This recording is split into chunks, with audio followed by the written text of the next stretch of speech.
All right, welcome back everyone to our Montgomery County Council meeting. Agenda item number 4 is a public hearing on Bill 29-25, bond authorization. This bill would authorize the county to issue certain bonds and authorize the bonds and bonds previously authorized to be issued to be consolidated for sale and issued, sold, and delivered as a single issue. Council action is scheduled to occur later in the meeting. There are no registered speakers for this hearing. The public hearing is now closed. All right, we're going to move on to our legislative session. This is legislative day number 25. We have one bill for introduction. It's expedited bill 31-25, landlord-tenant relations, landlord notice requirements, evictions. The lead sponsor is Councilmember Mink. Co-sponsors are myself, Council Vice President Jawando, and Councilmember Fanny Gonzalez.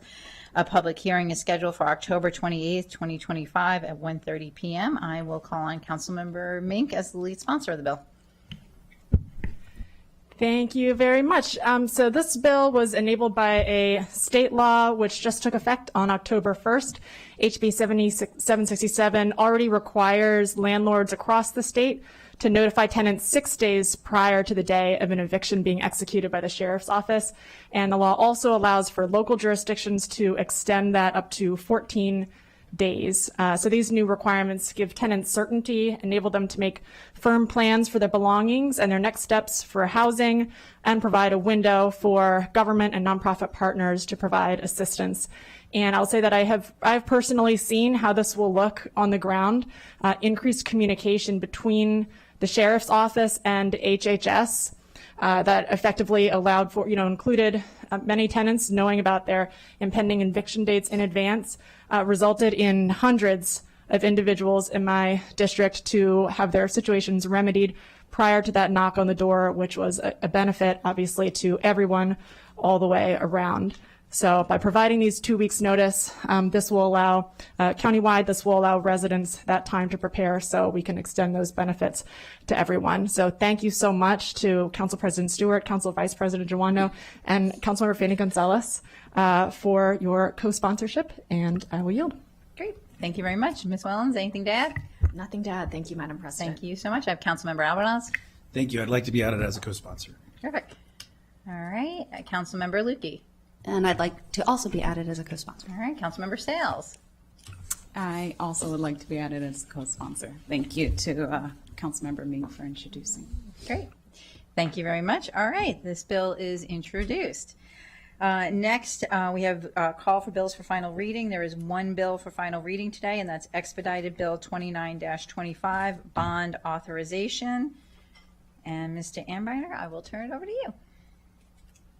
Thank you. This is a bill that was introduced on behalf of the county executive. The action is required to implement the appropriations approved in the amended FY25 to 30 CIP. It is a combination bill and then resolution to follow, which would approve the consolidation of previously authorized notes for sale and issuance as a single issue. The appropriations that are described in the attachments to this bill and resolution were all approved by the council during deliberations for the amended CIP. Terrific. I am not seeing anyone with any questions or wishing to speak. So is there a motion to approve expedited bill 29-25? Councilmember Balcom moved. Councilmember Sales seconded. This is a roll call vote. Madam Clerk, will you call the roll, please? Councilmember Lukey? Yes. Councilmember Lukey votes yes. Councilmember Mink? Yes. Councilmember Mink votes yes. Councilmember Sales? Yes. Councilmember Sales votes yes. Councilmember Friedson? Yes. Councilmember Friedson votes yes. Councilmember Glass? Councilmember Glass is absent. Councilmember Katz? Yes. Councilmember Katz votes yes. Councilmember Albornoz? Yes. Councilmember Albornoz votes yes. Councilmember Fanny Gonzalez? Yes. Councilmember Fanny Gonzalez votes yes. Councilmember Balcom? Yes. Councilmember Balcom votes yes. Councilmember Jawando? Yes. Councilmember Jawando votes yes. Councilmember Stewart? Yes. Councilmember Stewart votes yes. Thank you. All right. Item 7 is action on a resolution to approve the consolidation of previously authorized notes for sale and issuance as a single issue. Mr. Anbinder, I'll turn it back to you. Thank you. Nothing much to add. This is a companion resolution to the expedited bill that the council just approved. Great. Do I have a motion to approve this resolution? Councilmember Malcolm moved, Council Vice President Joando seconded. This is a resolution, so we'll do a hand vote. All those in favor, please raise your hand. And that is unanimous of those present. All right, next is item number 8, and this is an introduction and action on a resolution to approve or disapprove Executive Regulation 24-25, amendment to the Montgomery County Personnel Regulations, Recruitment and Application Rating Procedures. Ms. Goslia, would you want to walk us through this? Sure, thank you so much. Good afternoon, Council President Stewart and council members. The resolution for consideration today is for Executive Regulation 24-25, which would implement a hiring initiative for displaced federal workers in compliance with Bill 10-25E. I'd like to note that the Director of the Office of Human Resources, Ms. Tracy Anderson, and her staff are here in the audience should there be additional questions. In essence, Executive Regulation 24-25 establishes a preference in county hiring for federal displaced workers, while providing a definition for displaced federal workers, and also includes displaced federal workers in the highest rating category. At the request of the Office of Human Resources, the resolution as drafted has the effective date for this regulation to occur on Friday, October 10th. This effective date would help to reduce administrative burden as well as streamline operations.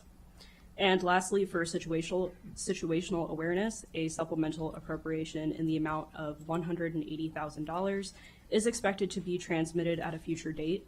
The supplemental appropriation will help to fund contractors to help operationalize the hiring preference, and the supplemental appropriation is not included in today's consideration, but will be introduced and considered at a later date once transmitted and received. Thank you. Thank you very much. Council Vice President Joando.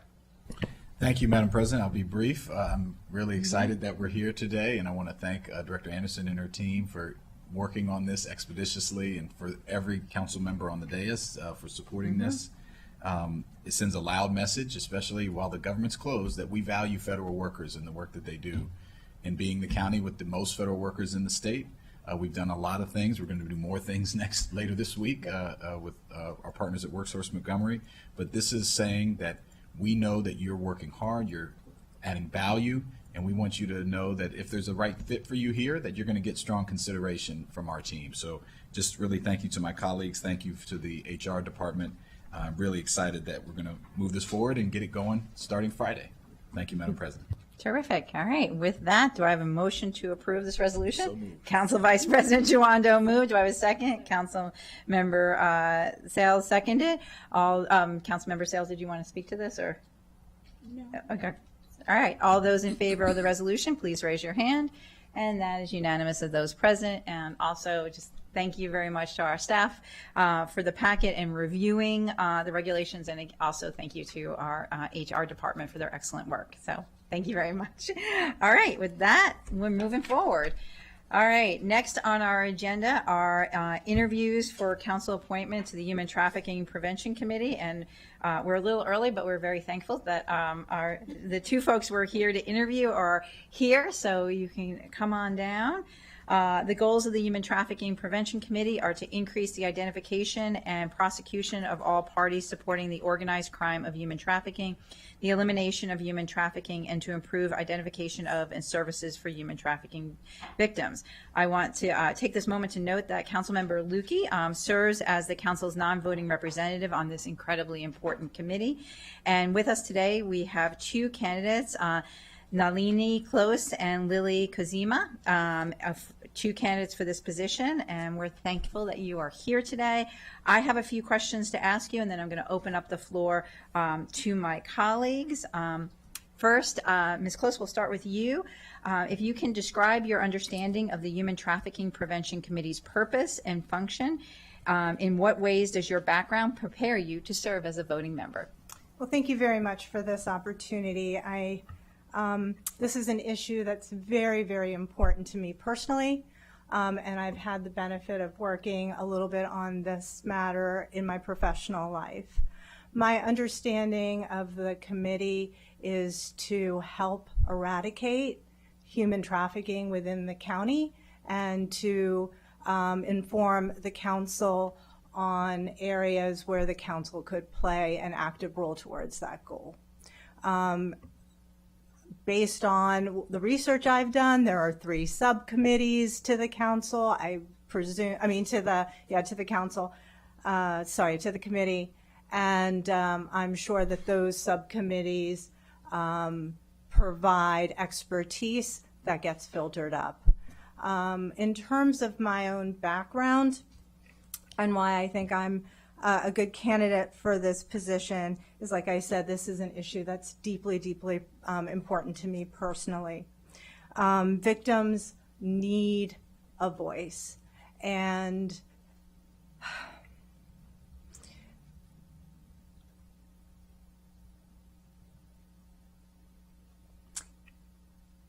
I'm sorry. Marginalized people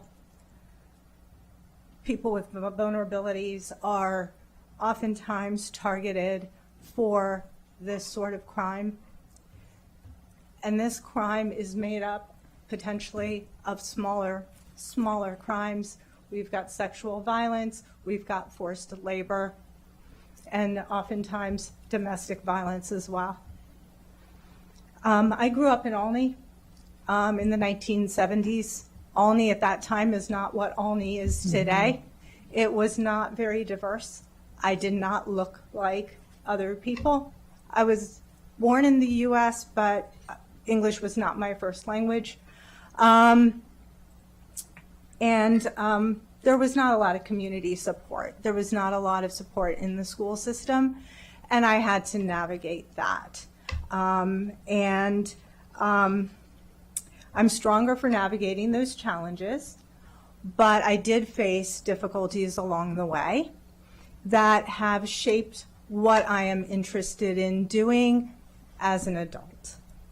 And I have sort of pursued that interest throughout my adult life. I have a social science, behavioral science, and legal education with the goal of using that education to advance the needs of those marginalized, those who could benefit from society's systems, and to bring notice to their issues.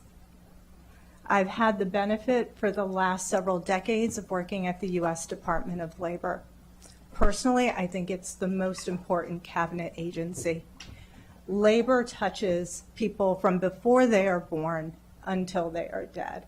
Our country is built on the work of workers. They deserve protection.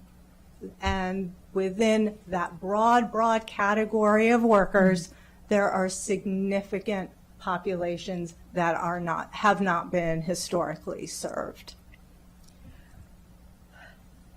In my role at Labor, I have transitioned from being someone who directly spoke with employees and their families to help them get benefits from their employer.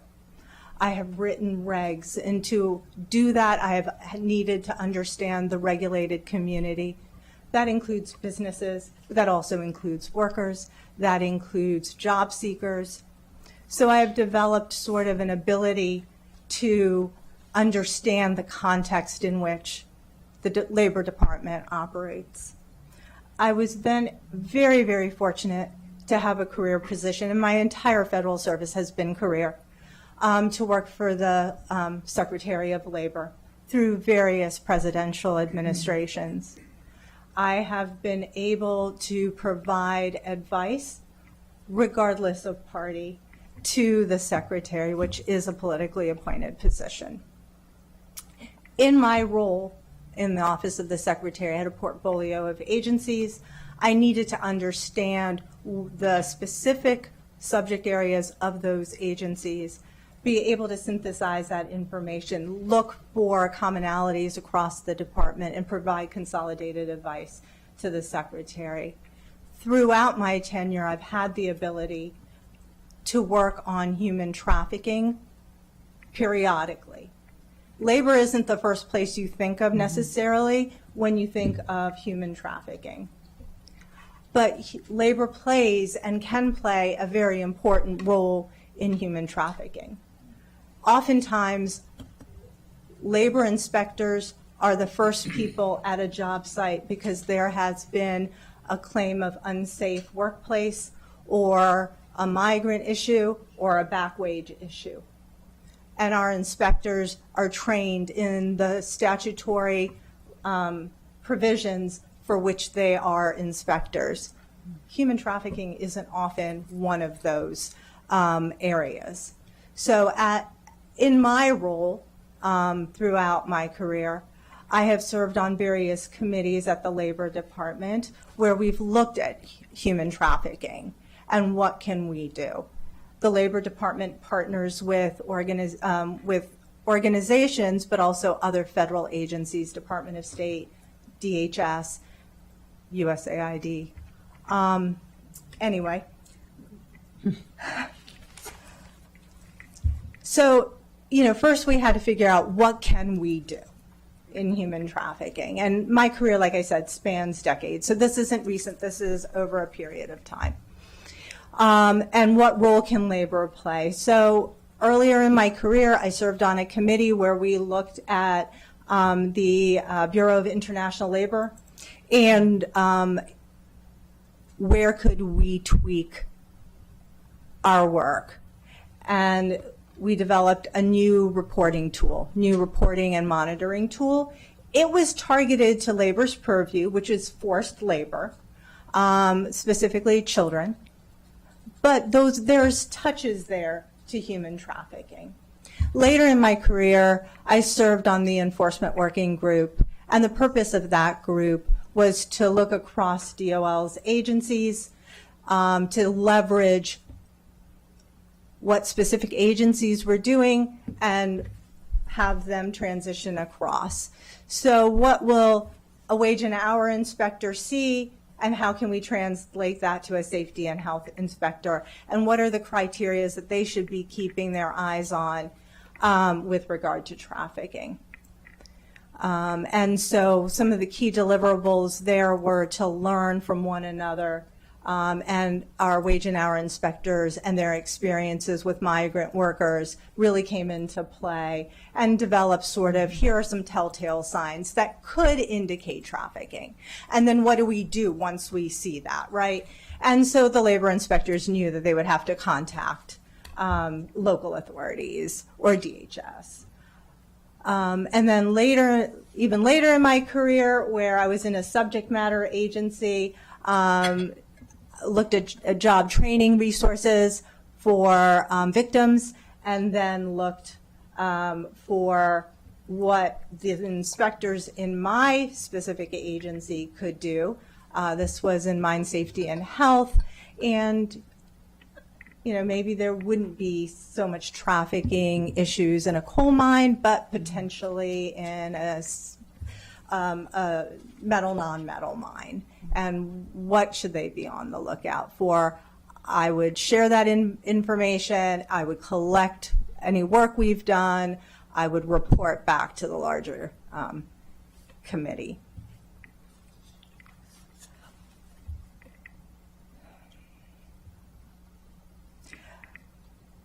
One of the things that now, where I am in my career, I would like to do is to work sort of more locally. I've spent a lot of time working at a very high level. I've gotten some great experience in doing that, but I would like to work a little bit closer to home to address these issues. I had the benefit also, while I was at the Department of Labor, to be the department's committee management officer for a very long time. Federal advisory committees provide expertise to the decision maker, normally the secretary, on issues that the secretary needs expertise in. I redeveloped the program. I had to provide advice and synthesize recommendations coming out of these committees. And I think that information and that experience would also be helpful in this role if I were selected. Thank you. Thank you so much. All right, Ms. Kazima, I'll repeat the question. Describe your understanding of the Human Trafficking Prevention Committee's purpose and function. In what ways does your background prepare you to serve as a voting member? Okay, so I'll start with the first part. The Human Trafficking Prevention Committee in Montgomery County is a collaborative body focused on eliminating human trafficking through coordinated efforts through different stakeholders, including county departments, law enforcement, schools, advocacy, and community groups. It seeks to increase identification and prosecution of traffickers, improve victim services, and develop strategies, prevention, and awareness. I've been an attorney for over 20 years. I currently serve as a family division magistrate with the Montgomery County Circuit Court. Been in that position for about 6.5 years. Prior to that, I did adoption and guardianship work, and prior to that, I was a family lawyer. In my various roles throughout the years, I've experienced in vulnerable populations, such as domestic violence workers and survivors, immigrants, children, have equipped me well to contribute to this committee.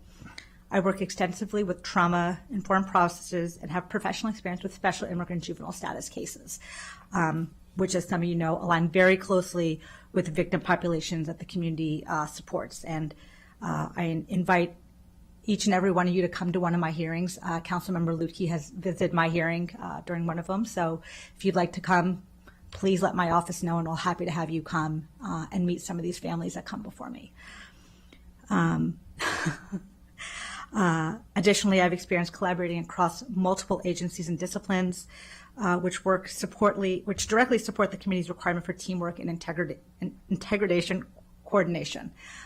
Just a little part, my hearing room is not a normal hearing room that you walk into. I have pictures drawn by kids who come, pictures drawn by kids who come in here to make the process a little less frightening for them.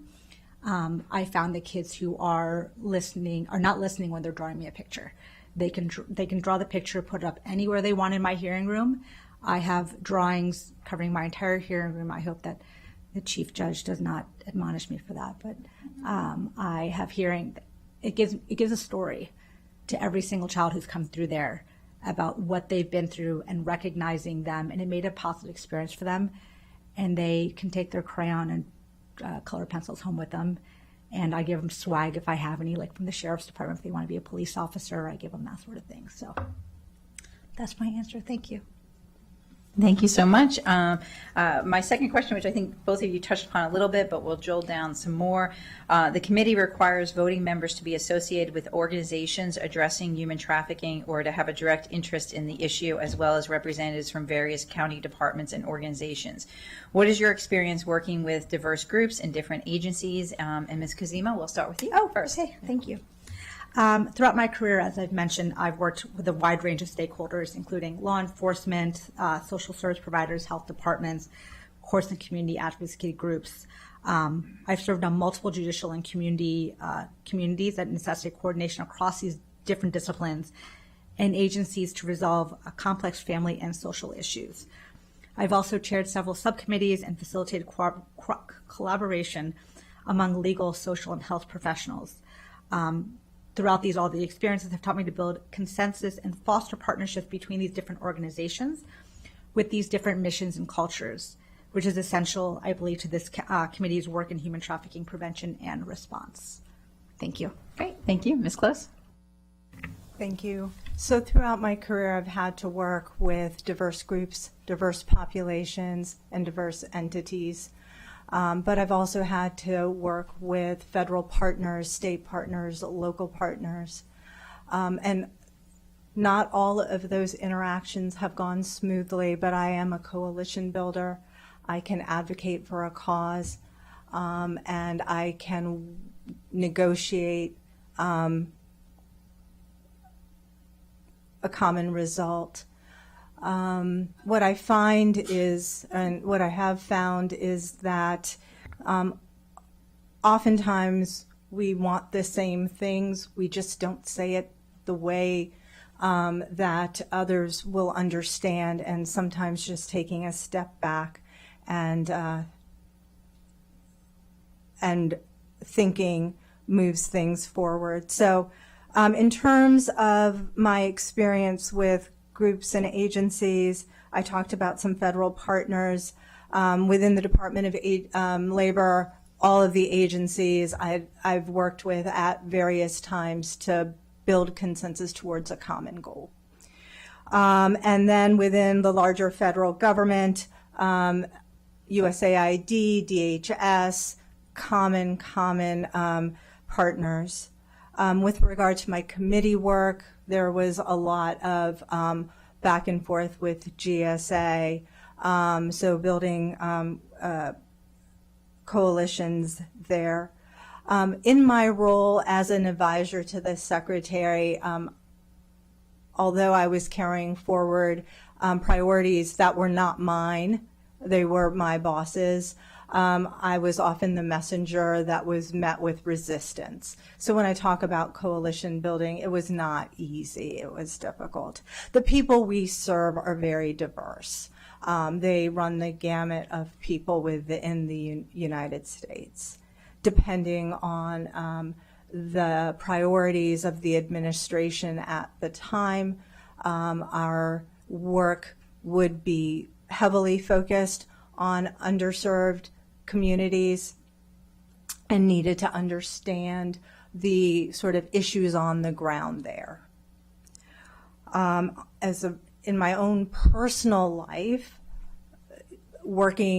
having relationships with diverse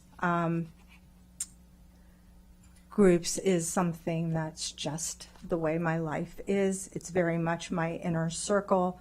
Religious diversity, racial diversity, economic, socio-diversity. And not all of those relationships have been easy to have for me.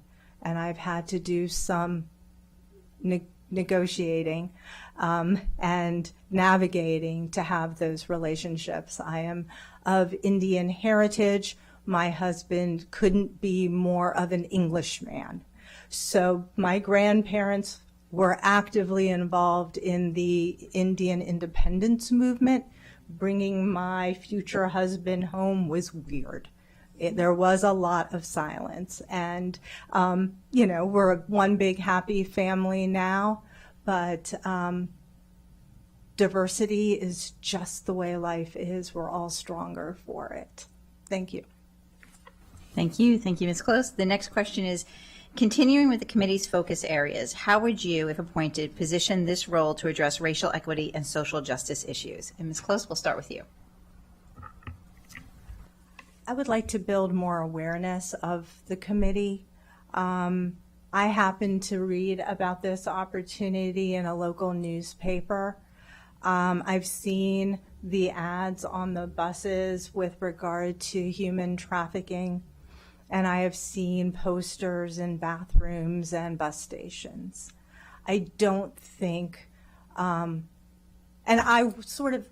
this is an area that I'm familiar with, right? So those posters and signs, I kind of like, oh, okay.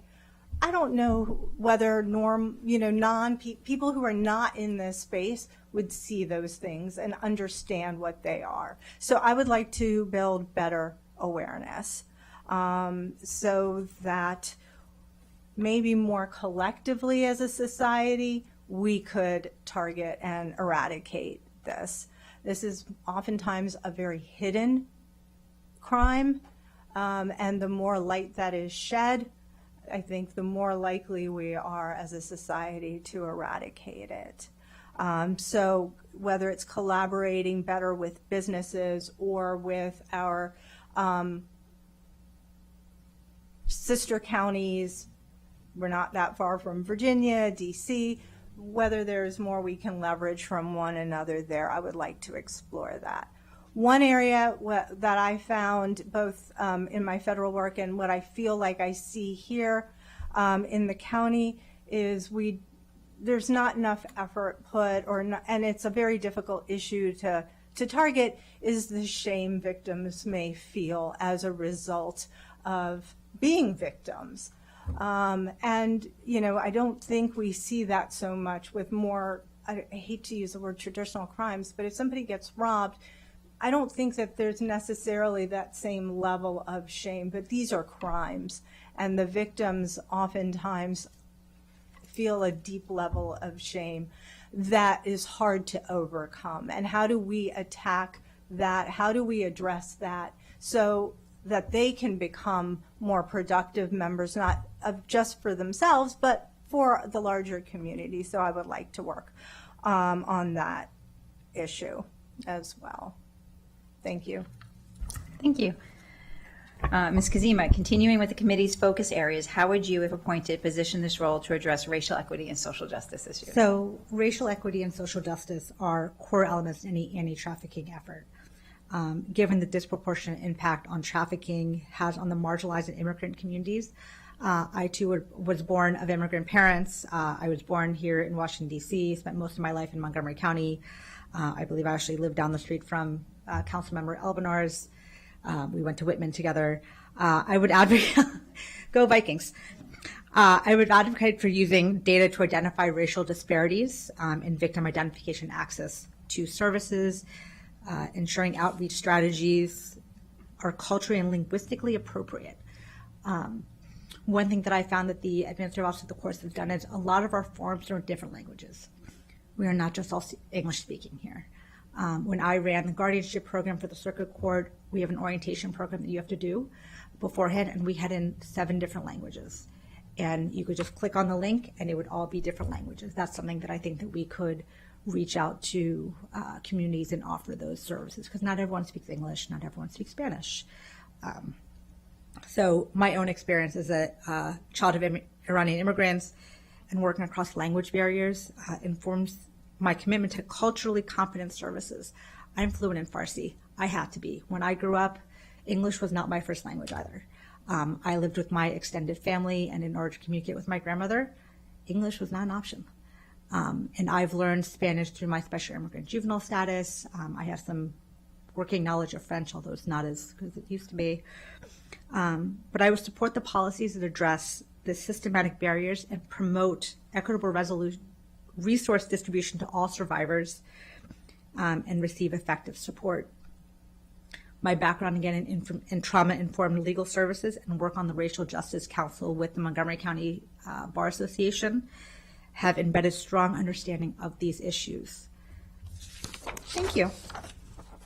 So I have one last question for you all, and I'll see if my colleagues have any questions. As you consider the role further, how would you ensure you fulfill your duties and obligations as a voting member given the time commitment? And are there any actual or potential conflicts of interest or anything else in your background of which the council should be aware? Ms. Kazemi, we'll start with you. For those of you who saw my resume, I take my volunteer commitments very seriously. One would joke, I don't know when I sleep. But I take my professional and volunteer commitments very seriously. I understand the commitments of this committee, meeting every other month in person, with potential subcommittee meetings in between. I would prioritize these responsibilities with my schedule to maintain full participation. As I said, as a family division magistrate with a long history of managing judicial and community leadership roles, time management should be my middle name.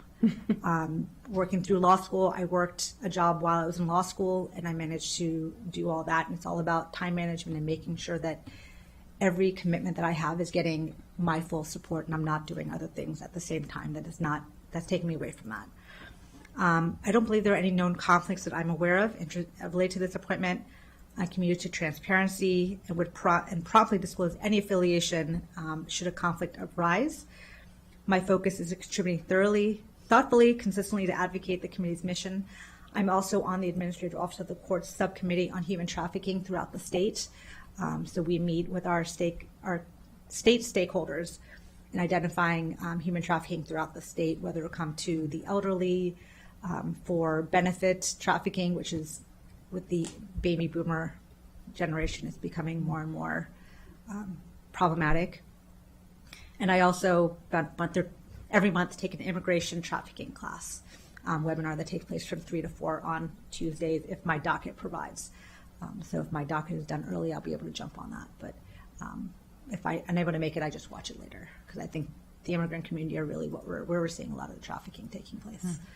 So thank you. Thank you. Ms. Close? So time management might as well be my middle name as well. I think. I don't enter into opportunities unless I think I can actually handle the requirements of them. And I have, throughout my life, balanced multiple commitments at the same time, prioritizing, reprioritizing, cutting what isn't necessary at the time to achieve the commitments I have made. In terms of any conflicts, I'm not aware of any conflicts that I would have, either of interest or something that would prevent me from serving on the committee and meeting the meeting requirements or the subcommittee meeting requirements. Thank you. Thank you. I'll turn it over to colleagues now. I see Councilmember Albanaz in the queue. Thank you. Just a point of privilege. I want to thank you both. Your resumes are extraordinary. Your commitment to our community is already outstanding. I think you'll both make wonderful additions. And the Human Trafficking Prevention Committee testifies before the Health and Human Services Committee every year. And it's always a very insightful and critical testimony. So just wanted to express my gratitude and look forward to working with you. Thank you. All right. I'm not seeing any other colleagues. We again want to reiterate, as my colleague Councilmember Albanaz just did, our great thanks to you both, and you both come with such outstanding resumes, and really appreciate it. And I will say that in reviewing your resumes and everything, and looking at the importance of this committee, knowing that both of you are out there in the world doing the work that you're doing is so very important. So we appreciate that. And our clerk will be in touch in the near future once the council makes a decision. So thank you again for being with us this afternoon. And if you would like to visit my hearings and for the FMA's hearings, please let my council members know. Great. Thank you so much. Thank you. All right, the last item on today's agenda is a proposed closed session. The council intends to meet in closed session to carry out an administrative function under Section 3-103A1I of the General Provisions Article of the Maryland Code, and to discuss the appointment, employment, assignment, promotion, discipline, demotion, compensation, removal, resignation, or performance evaluation of an appointee, employee, or official over whom it has jurisdiction under Section 3-305B1 of the General Provisions Article of the Maryland Code. The topics of the appointment, employment, assignment, promotion, discipline, demotion, compensation, removal, resignation, or performance evaluation of an appointee, employee, or official over whom it has jurisdiction and related administrative functions. Do I have a motion to meet in closed session? So moved. Councilmember Albanaz moved. Council Vice President Jawando seconded. All those in favor, please raise your hands. That is unanimous of everyone present. The council will meet in closed session beginning at 2:11 in the council conference room on the third floor. The open portion of today's meeting is adjourned. Thank you, everyone.